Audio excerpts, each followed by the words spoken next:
nowhere near the target of 2%, right? Hovering around this 1.5%. I mean, the Fed has to figure out how to manage, and maybe it means do nothing because you have a market at highs, you have tame inflation, right? Yep. Well, the Fed knows how to fight inflation. They've not had a lot of practice fighting deflation. I'll wait till next month to see if prices, rents, whatever have come down. So the Fed does not want that to happen.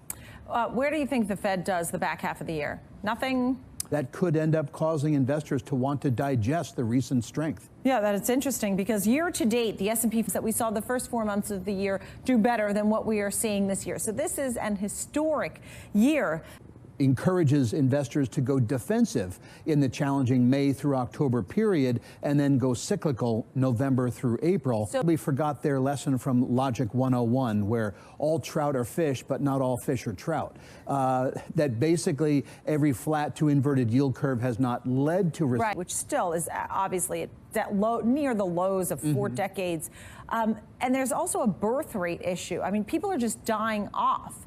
So what do you think of when you're looking at the labor force participation rate tomorrow? So it sounds very cautionary on your part, and some of the things you were talking about that could derail this market, which basically has been sitting right around highs, as if these trade talks somehow falter. You also mentioned the Fed, if they change direction, and the EU could also be a risk. Yeah. By and large, they're flush with capital. They're generating a tremendous amount of cash. They're really starting to return that cash to shareholders.